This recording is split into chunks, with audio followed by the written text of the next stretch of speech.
네, 안녕하세요. 제주 어도초등학교 6학년 일반 학생 여러분, 반가워요. 재민일보 인성아카데미 9번째 강좌를 진행하도록 하겠습니다.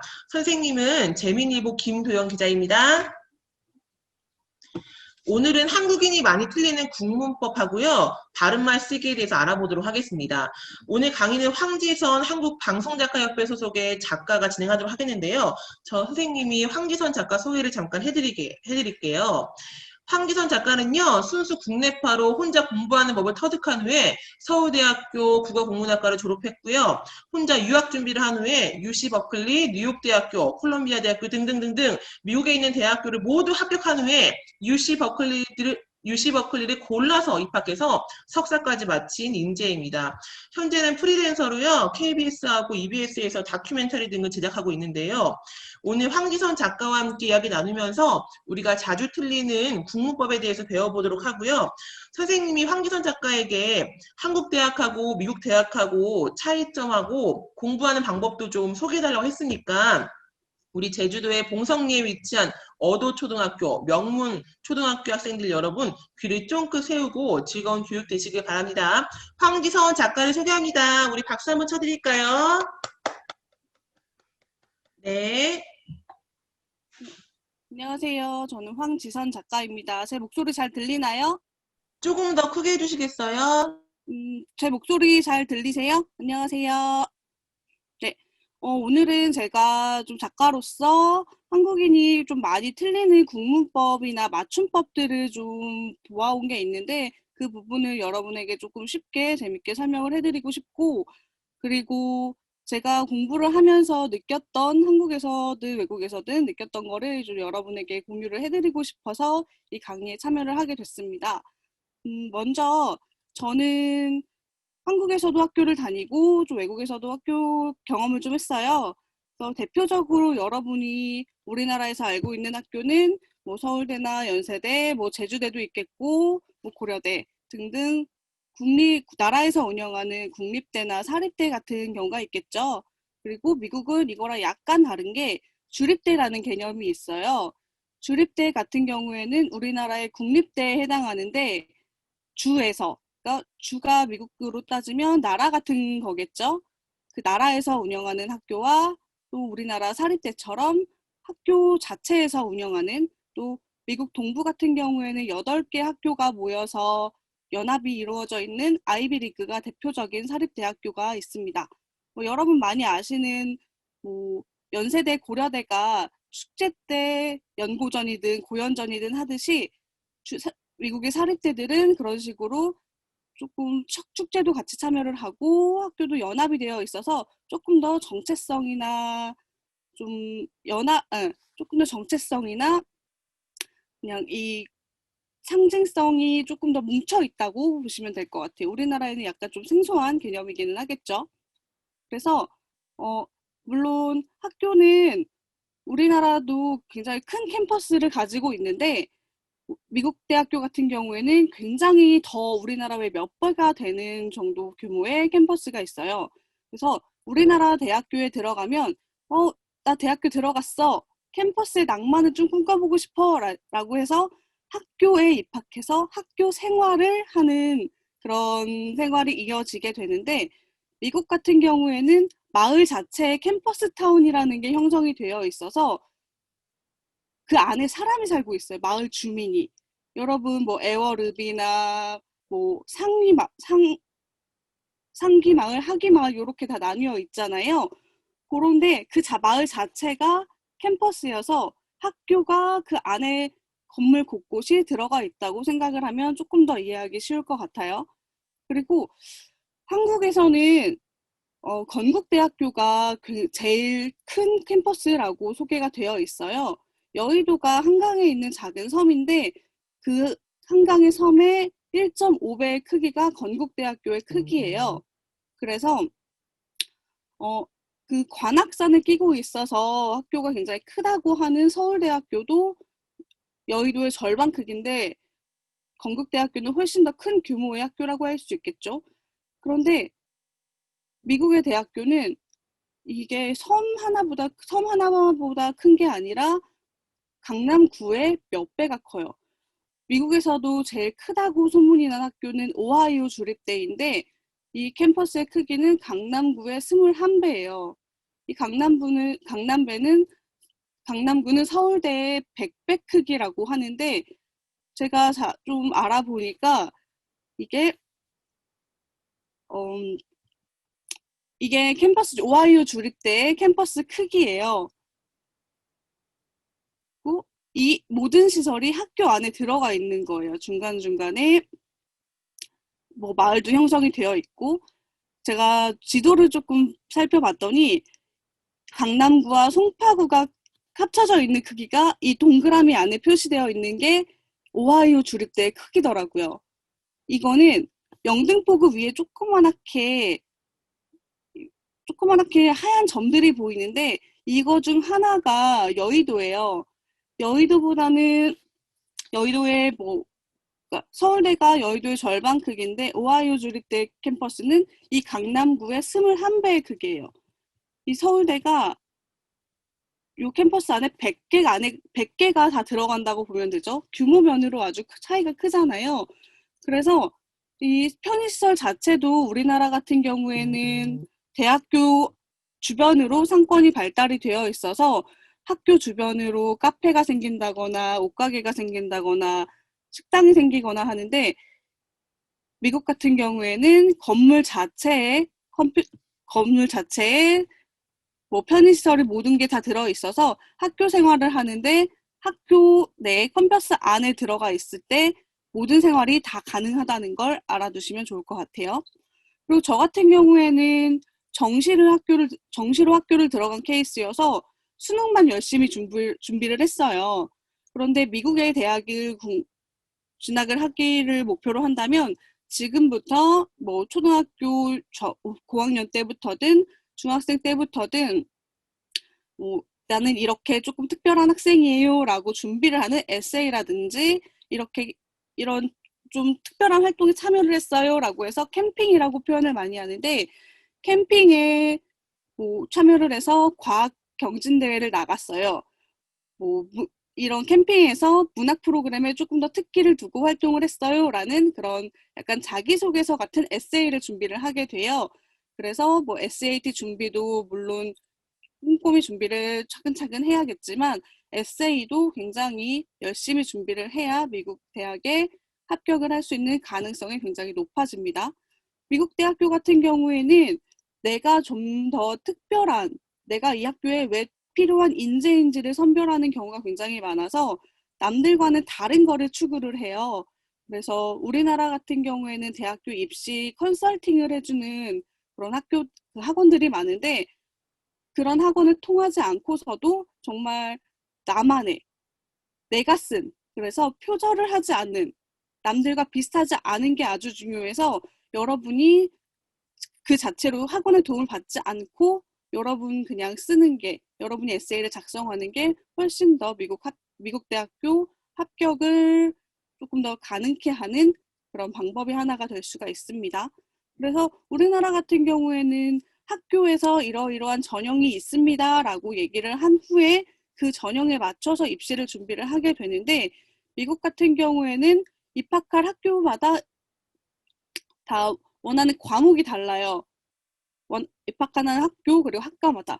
저 같은 경우에는 언어 쪽을 전공을 했기 때문에 언어를 전공을 하겠습니다 라고 준비를 하게 되면 수학과학 같은 경우는 많이 필요가 없는 학교들이 굉장히 많아요.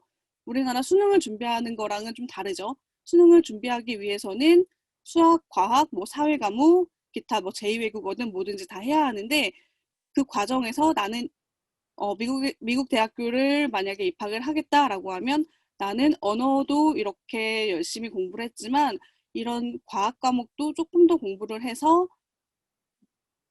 나는 조금 더 열심히 더 넓게 공부할 수 있는 학생입니다라고 어필은 할 수 있겠지만 학교에서 요구하는 과목은 아니에요. 그래서 내가 학교에서 이렇게 도움이 될 수 있습니다 라고 얘기를 할 수 있는 내 강점을 어필하는 게 아주 중요합니다. 그래서 우리나라 같은 경우에는 뭐 매년 코엑스나 뭐 지방자치단체에서 그냥 운영을 하는 대학정보 박람회라는 게 있잖아요. 그래서 입시 전형에 맞춘 그런 박람회까지 열고 있는데 미국 대학 같은 경우에는 이것보다는 그냥 너 자신을 보여줘봐라고 하는 경우가 훨씬 많아서 이런 박람회라는 게 사실상 뭐 많이 활발히 되어 있지 않은 그런 상태라고 볼 수 있습니다. 그래서 미국에는 좀 독특한 입학 전형이 있어요. 우리나라에는 이거 돈 주고 학벌을 사는 거냐라고 할 수 있을 만한 소리를 들을 수 있는 건데 기부금을 받는 학교들이 굉장히 많아요. 그래서 뭐 미국의 케네디 대통령이나 뭐 부시 대통령 같은 경우에는 모든 사람들이 뭐 특정 고등학교나 뭐 예일대 같은 명문학교의 집안이 동문이기도 해요. 뭐 부시 대통령 가지고 예일대학교 집안이다라고도 많이 하는데 한국에서는 점수로 입학을 하는 거기 때문에 이렇게 하면은 뭐 입학 부정, 입시 좀 이런 게 난리가 나는 거죠. 그래서 한국에서는 그냥 내 성적이 중요한데 미국에서는 이 사람의 전체적인 집안 배경까지 보는 경우가 많아서 좀, 좀 명문 사립대 같은 경우에는 정말 좀 본투비 뭐 명문가다라고 하는 사람들이 한 학교를 정해놓고 그 학교를 쭉 입학을 하는 제도가 기부금 제도 때문에 마련이 되어 있게 되는 경우가 많습니다. 그래서 장학금이 굉장히 활발하게 이루어지고 있어요. 한국 같은 경우에는 성적 장학금 외에도 뭐 토익을 봐서 학교에서 용돈 뭐 3, 40만 원 정도 생활비를 받는다든지 뭐 자격증을 받는다든지 자격증 시험을 볼 때 이렇게 학교에서 좀 지원을 해준다든지라는 성적 장학금 공부를 잘하는 학생 외에도 이것저것 신청을 하면 조금 장학금을 많이 받을 수 있게 열려 있는 경우가 많은데 미국 대학교 같은 경우는 성적 외에는 장학금을 많이 받기 힘들다고 보면 될 것 같아요. 그래서 학비가 굉장히 비싼데 미국 동문들한테 좀 사회적으로 성공한 사람들한테 미국 대학교가 학비가 1년 우리나라 같은 경우에는 지금 평균적으로 1년에 학비가 1,000만 원 정도, 600에서 500에서 600 정도 되니까 1,000만 원 정도인데 미국에서는 4배 이상이에요. 그래서 미국의 4배 이상이라 너무 비싸잖아요. 그래서 이런 장학금을 공부를 열심히 하고 싶은데 좀 집안 형편이 어렵다 해서 학교를 좀 내가 입학을 할 수 있을까 없을까? 돈 때문에 학교를 못 다니는 학생이 없게 하도록 학교에서 선배들한테 연락을 해요. 사회적으로 성공한 사람들이 그래서 장학금을 우리 후배들 열심히 공부하게 해주세요라고 장학금을 준다든가 그래서 학비 걱정 없이 입학할 실력이 있다면 학교에서 검증된 실력이 있다면 졸업을 할 수 있는 돈을 걱정하지 않아도 괜찮은 그런 미국의 학교 시스템입니다. 그리고 장학금을 받기 위해서 재능 기부 활동이나 이것저것 학교 외 성적 외에도 굉장히 많은 활동을 하기도 해요. 저 같은 경우에도 장학금을 저는 외국인이기 때문에 주립대학교를 다녔음에도 불구하고 사립대학교에 정말 1년에 억소리 나는 그런 등록금을 내야 했는데 저는 장학금을 받아야 하는 상황이었기 때문에 재능 기부 활동, 뭐 한국어 뭐 재외 동포들을 위해서 한국어 교육을 한다든지 그런 식으로 재능 기부 활동을 해서 학교에서 인정을 받아서 장학금을 조금 더 받을 수 있는 장학금을 나는 이렇게 좀 전략적으로 장학금을 좀 받겠습니다라고 준비를 했던 케이스이기도 합니다. 이렇게 꼭 외국인이어서 큰 금액을 내는 게 아니라 외국인이기 때문에 할 수 있는 활동들도 많아서 장학금을 받을 수 있는 학교가 아주 많습니다. 그래서 이렇게 천문학적인 등록금을 받아놓고 학교는 어떻게 운영을 하는 거냐라고 볼 수 있을 것 같아요. 근데 이게 다 학생들을 위한 투자로 이어져요. 책이 우리나라에서 가장 많은 학교가 서울대학교 도서관인데 이게 한 500만 권 정도가 된다고 해요. 그런데 미국에서 1위까지 10위까지 저 대학교 소장도서를 다 합쳐도 서울대 다 1위까지 10위까지 다 해도 그냥 안 돼요. 우리나라 상위 1위부터 5위까지 대학교를 다 합쳐도 미국의 12 학교, 죄송해요. 미국의 12학교가 텍사스 주립대학교인데 우리나라 우리나라 1위부터 5위까지 학교 도서관 소장 도서 수가 미국 10위인 텍사스 대학교의 절반도 안 된다는 아주 슬픈 뉴스가 나온 적이 있어요. 이게 그 뉴스 자료인데 좀 이렇게 우리나라 같은 경우에는 학생들이 책을 보고 싶어도 학교에 책이 없어서 못 보는 경우가 있어요. 그렇지만 이렇게 등록금을 많이 받는 미국의 학교들 같은 경우에는 소장도서가 굉장히 중요해서 학생들이 저 이 책을 꼭 보고 싶어요 라고 하면 무조건 구비를 해놔야 해요. 그래서 이게 제가 다녔던 학교 도서관인데 이런 도서관이 20개 이상이 있어요. 우리나라 같은 경우에는 뭐 중앙도서관 하나, 그리고 약간 열람실처럼 해가지고 학교 건물 사이사이에 도서관 자체는 아니지만 들어가서 공부할 수 있는 그런 환경들이 마련이 되어 있는데 미국 같은 경우에는 학교 어쨌든 부지가 넓기 때문에 땅이 크잖아요. 그래서 이런 도서관이 아주 많아요. 20개, 뭐 30개 이상이 된 학교들도 있어서 이 도서관을 모두 이용해보지 못하고 졸업한 학생들이 아주 많습니다. 그렇기 때문에 이게 지금 보셨던 건물의 내부예요. 이 열람실은 항상 다 차 있어요. 교수님들도 항상 여기서 연구를 하고 계시고 이런 식으로 여기는 지금 이스트 아시안 라이벌이라고 되어 있는데 이거는 동아시아에 특화된 도서관이에요. 그래서 이 모든 디파트먼트별로 학생들이 이용할 수 있게끔 도서관 건물들이 마련이 되어 있어서 내가 원하는 거라면 어디든지 갈 수 있습니다.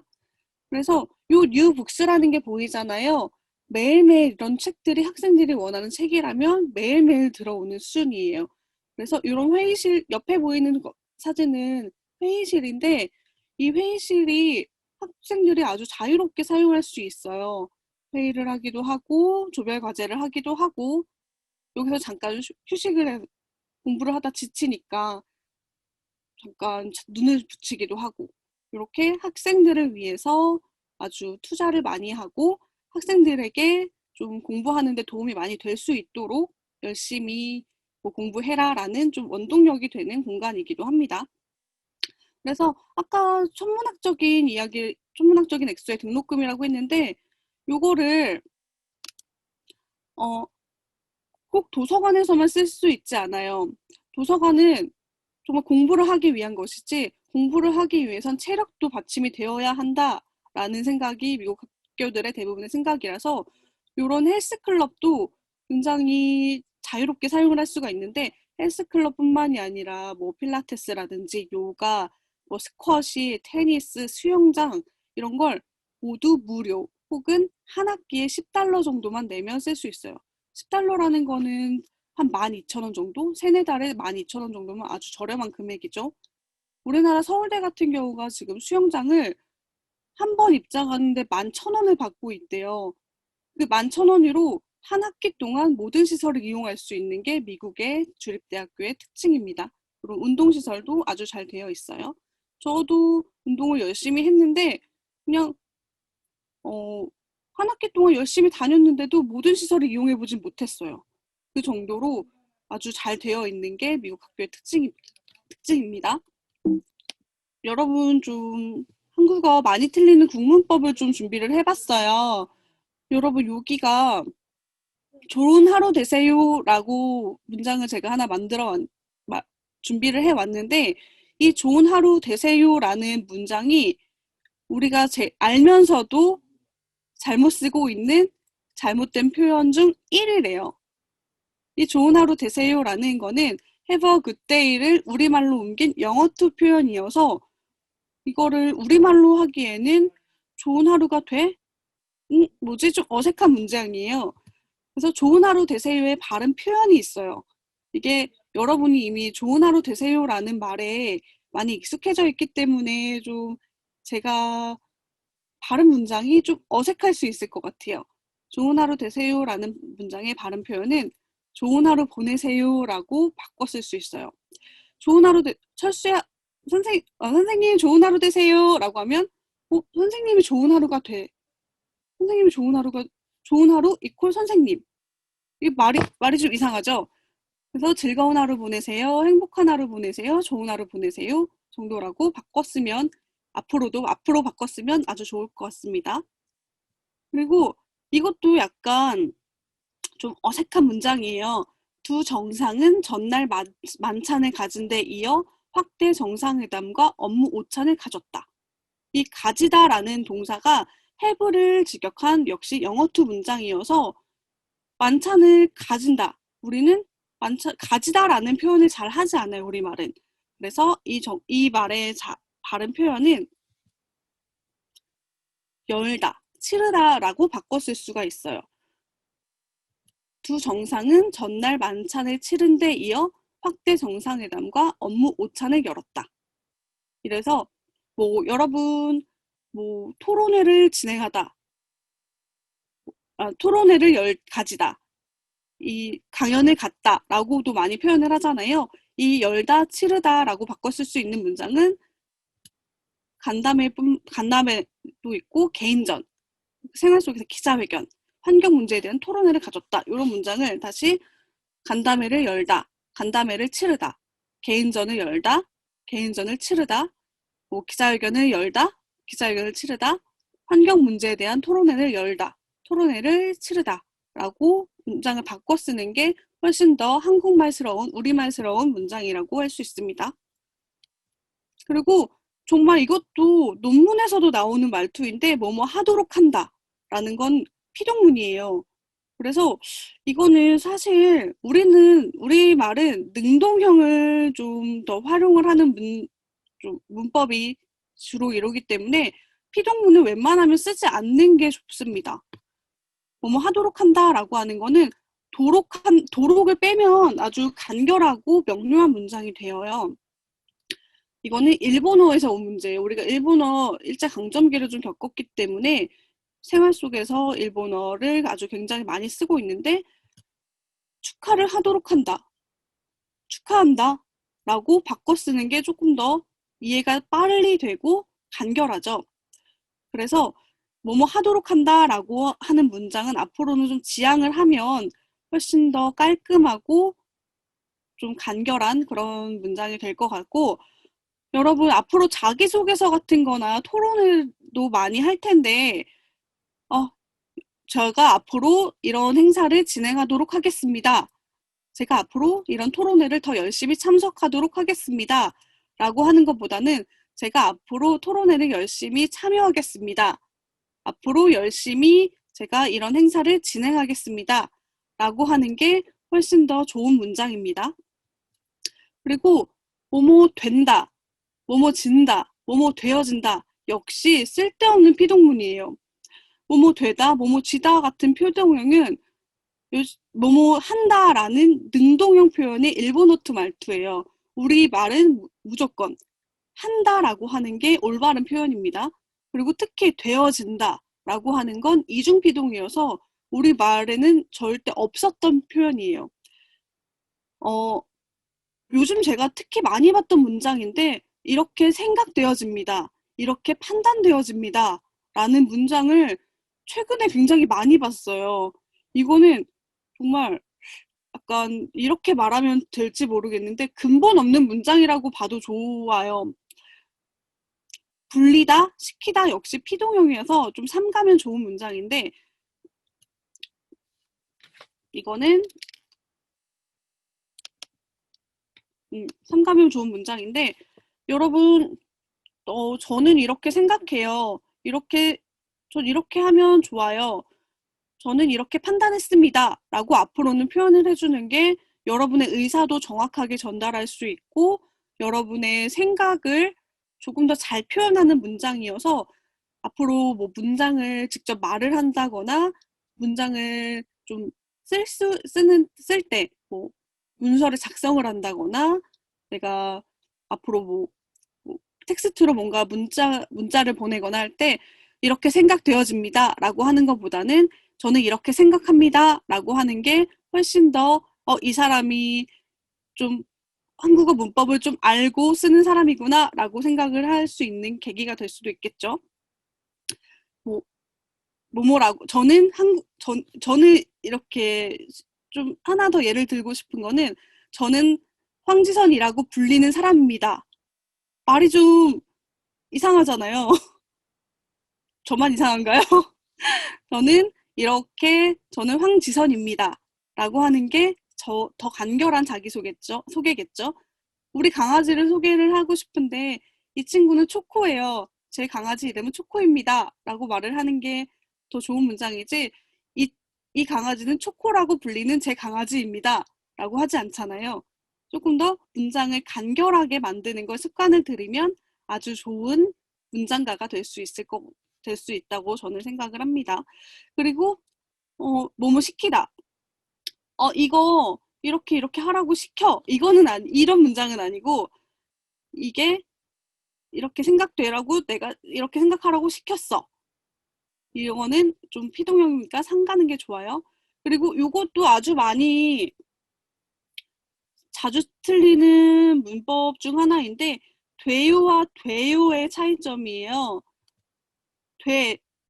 돼지 할 때 돼가 옆에 있는 오른쪽에 있는 돼인데 돼는 돼어의 준말이어서 문장의 끝에 위치하는 경우에는 무조건 돼지 할 때 돼로 사용을 사용을 해야 해요.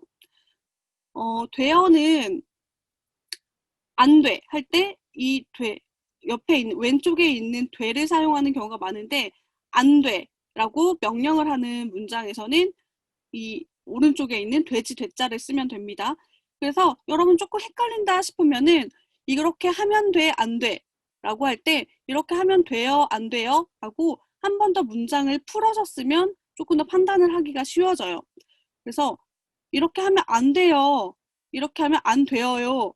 할 때 이렇게 하면 안 되어요. 라고 하는 게 조금 더 맞는 이렇게 안 되어요. 라고 말을 하는 게 맞는 문장이기 때문에 한 번 더 생각을 하고 말을 하면 좋겠고 그리고 돼지 할 때 돼와 하는 바꿔 쓸 수 있어요. 그래서 이렇게 하면 이렇게 해요. 이렇게 돼요. 라고 한번 하와 돼를 바꿔 써보는 것도 아주 문장을 판단하는 데 좋은 근거가 될 수 있습니다. 그리고 돼서와 돼서가 있는데 이거는 헷갈릴 필요가 없어요. 돼서는 되어서의 준말이어서 무조건 돼지 할 때 돼와 서를 붙여 쓰는 거예요. 그래서 이 옆에 있는 그냥 돼서는 없는 말이라고 생각을 하면 여러분이 헷갈릴 리가 없겠죠. 그래서 앞으로 돼서라고 쓸 때는 돼지 할 때 돼자 무조건 이렇게 쓰는 걸로 저랑 약속을 했으면 좋겠어요. 그리고 깨요, 개요. 이것도 굉장히 많이 쓰는 거예요. 뭐뭐 할게는 의문형이에요. 여러분이 이럴 때 깨를 써야 되나? 개를 써야 하나? 라고 좀 헷갈린다 하면은 이 쌍기역은 무조건 의문형. 물어볼 때 뭐뭐 할까요? 할게요. 할까요? 할래요. 이렇게 해서 까요, 꺼야 이런 거는 무조건 의문형. 이거 할 거야? 라고 할 때 쌍기역. 물어보는 거니까 쌍기역. 그리고 이거 제가 할게요. 물어보는 게 아니니까 개요. 그리고 이거 제가 하면 좋을까요? 쌍기역이잖아요. 그러니까 앞으로 물어볼 때 아닌 이상은 무조건 그냥 기억. 쌍기역이 아닌 그냥 기억만 쓰는 걸로 여러분께서 기억을 하면 아주 좋겠어요. 그래서 제가 할게요 라고 하는 건 의문형이 아니잖아요. 그러니까 기억을 쓰는 게 맞겠죠. 내가 할 거야. 이것도 내가 하는 거 허락받는 거 아니잖아요. 이 청자한테. 그러니까 틀린 문장이라고 하면 여러분이 헷갈리지 않겠죠. 그래서 거야. 그래서 내가 하고 싶다. 내 의지가 담겨 있는 거라면 거야. 개요라고 쓰는 게 무조건 맞습니다. 그리고 나타났다. 이것도 많이 헷갈려요. 아이를 낳다 혹은 결과물을 낳다 하는 것처럼 형체나 결과물이 뭐 눈에 나타나든 아니면 이렇게 뭐 책에서라도 뭔가 내 눈에 나타나지 않지만 추상적인 거라도 나타나는 거는 낳다, 히읗을 받침으로 합니다. 그리고 몸이 낫다, 병이 낫다 라고 하는 거면 또 아니면 이 상태보다 더 좋아졌다라고 하는 거면 낫다. 시옷 받침이에요. 그래서 이제 여기서 조금 문법이 복잡해져요. 초콜릿이 더 이게 낫다가 내가 또 조금 더 호불호를 판단하는 기준의 문법이라고도 할 수 있는데 초콜릿이 더 나아라고 초콜릿이 더 좋아라고 물어볼 수 있는 거잖아요. 이거 4개 중에서 제가 하나만 맞는 문장으로 만들어 놨어요. 어떤 게 맞을 것 같아요? 손가락으로 한 번만 해줄래요? 초콜릿이 더 나아? 사탕이 더 나사? 젤리가 더 나아? 캐러멜이 더 나? 제 손가락이 안 보여서 그러는데 앞에 학생이 3번이라고 한 것 같은데 맞죠? 3번이 맞아요. 이게 조금 더 문법적으로 한국어 문법을 여러분이 앞으로 조금 더 공부를 하다 보면 알 수 있을 텐데 시옷이 줄어든 경우예요. 그래서 시옷이 줄어드는 경우에는 아가 줄어들지 않는 것이 원칙이라서 나아가 옳은 표현입니다. 그래서 사탕이 더 나사가 아니라 사탕이 더 나아라고 하면 맞는 문장이고 캐러멜이 더 나라고 하면 아가 줄어들지 않은 상태여야 해서 더 나아라고 하는 게 맞는 거죠. 초콜릿이 더 나아? 뭐 초콜릿이 애를 낳는 거 아니잖아요. 그러니까 시옷이 탈락하는 거, 뭐가 더 나아? 라고 물어볼 때, 뭐가 더 좋아? 라고 물어볼 때, 앞으로 꼭 더 나아, 시옷이 탈락한 더 나아? 라고 물어보는 걸로 기억을 하면 아주 좋겠어요. 그리고 제가 자주 틀리는 맞춤법이라고 해서 좀 몇 개를 추려봤어요. 웬만하면 이거 굉장히 많이 헷갈려해요. 이 왠지라고 하는 경우는 웬만하면 오른쪽이 맞는 건데 이 왜 할 때 왜에 y 할 때 왜에 니은이 붙은 거는 왜인지의 준말이어서 이때가 쓰이는 경우에는 왠지가 유일해요. 그래서 왠지 빼고는 다 이 오른쪽에 when으로 쓰는 게 아주 좋습니다. 그리고 오뚜기 이게 상표여서 사람들이 많이 헷갈려요. 오뚜기 라면 여러분 많이 먹죠. 갓뚜기 요즘 해가지고 오뚜기 오른쪽이 맞아요. 오뚜기가 맞아요. 이게 상표가 잘못되어 있는 대표적인 사례고 그리고 하나 더 있는데 이 오른쪽 사단에 보면 설렘 있잖아요. 이것도 상표가 아이스크림 있잖아요. 뭐 이게 아이스크림 자체에 의미가 있다고는 하는데 틀린 문장입니다. 설렘이 맞아요. 이거는 단어이기 때문에 문법적으로 뭐가 없어요. 설레인다, 설레다 할 때도 설레다가 맞습니다. 이런 거 빼세요. 그리고 왼쪽으로 보면 몇 월 며칠 할 때 며칠이 있잖아요. 며칠이라고 하면 몇일이 아니라 며칠이에요. 발음 나는 대로. 몇일이라는 명사는 없습니다. 며칠이라는 명사만 있어서 여러분이 앞으로 몇 월 며칠이라고 할 때 오른쪽에 있는 며칠만 기억하면 문법적으로 틀리지 않은 옳은 문장으로 말을 할 수가 있고 쓸 수가 있는 거예요. 그리고 뵐게요라는 봬요. 요것도 사람들이 굉장히 많이 헷갈려요. 뵈다라는 게 이 왼쪽 하단에 있는 뵈요가 맞아요. 근데 뵈어요가 뵙다라고 할 때 청유형 문장으로 바뀌고 할 때 어가 붙는 동사이기 때문에 뵈어요가 맞아요.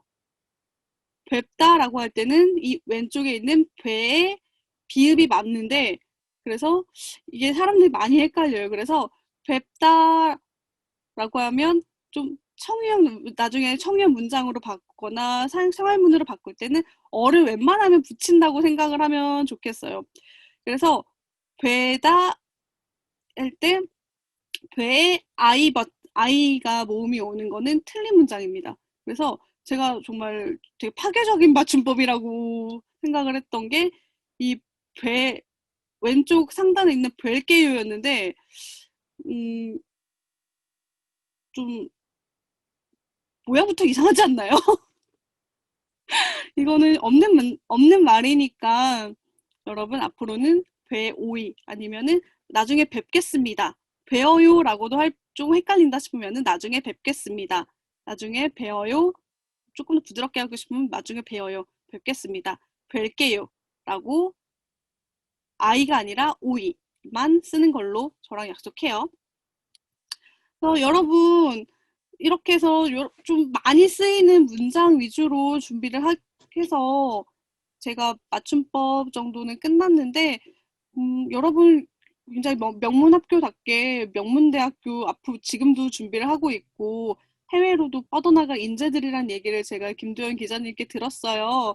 그래서 저는 정말 저 혼자서 공부를 하면서 모든 걸 다 준비를 했기 때문에 제가 뭐 알려드릴 수 있는 선에서는 좀 도움을 드리고 싶어요.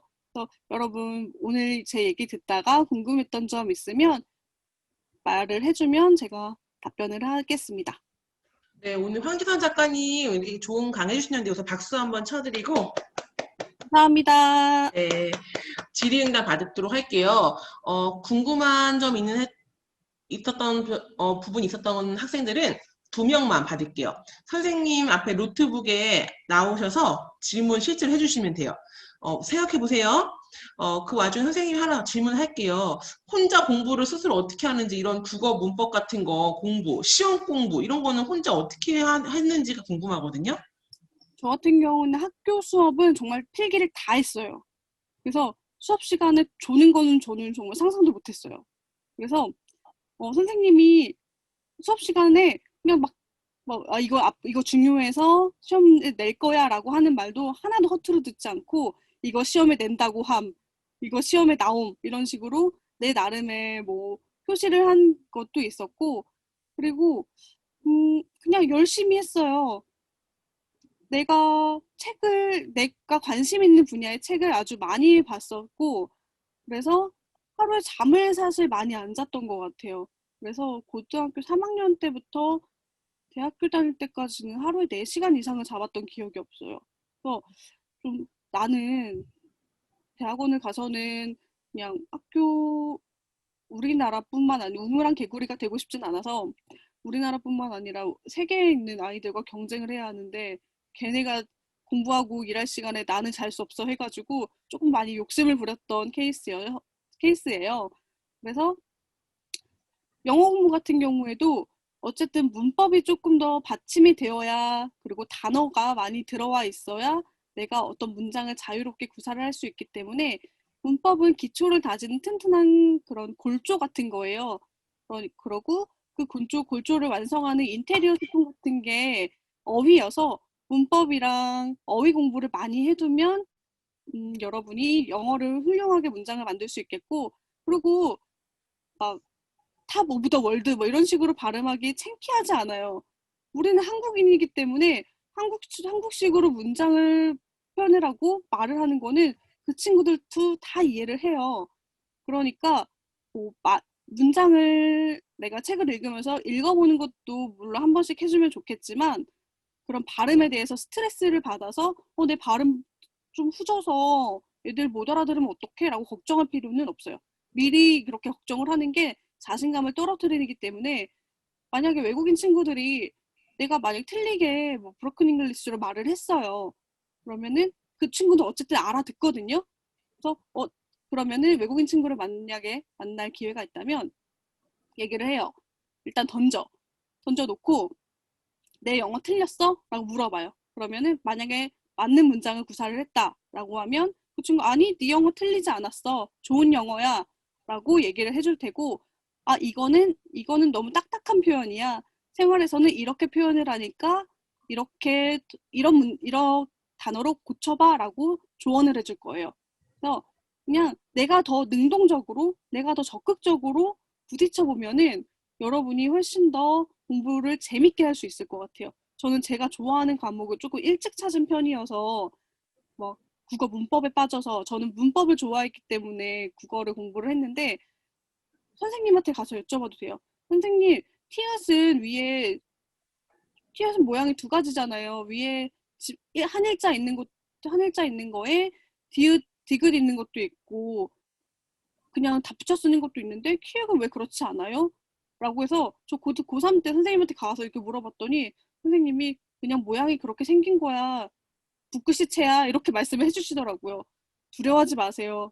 그냥 궁금한 거 있으면 선생님 괴롭히세요. 저도 엄마가 그냥 선생님 모르는 건 창피한 건 아니야. 자존심 상하는 것도 아니야. 선생님한테 가서 물어봐. 친구한테도 물어봐. 친구한테 가서 물어보는 게 그냥 또래니까 창피해.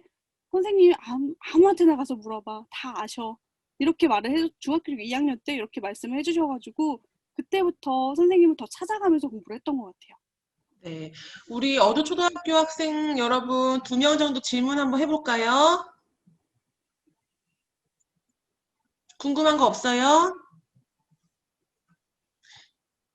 네, 그럼 선생님, 어도초등학교 선생님 도와주시겠어요? 자, 그러면 오늘 황지선 선생님, 재미니브 인성 아카데미 이렇게 해서 마무리 짓도록 하겠습니다. 저희 재미니브 유튜브에 가면요, 12명의 강사분들이 강의를 진행한 것들을 일정 시간이 되면은 하나씩 하나씩 올려둘 예정이니까 다른 선생님들 거 관심 갖는 주제가 있으면은 함께 또 찾아서 볼 수 있는 스스로 학습하는 그런 세계 시민 의식을 갖고 있는 어도초등학교 6학년 일반 학생들이 될 수 있도록 선생님이 응원하도록 하겠습니다. 여러분 오늘 한 45분 정도 이렇게 수업을 진행했는데요. 잘 들어줘서 너무 고맙고요. 앞으로 다음 기회에 또 만나서 우리가 직접 또 대화할 날이 왔으면 좋겠습니다. 여러분 모두 수고 많으셨습니다. 안녕히 계세요.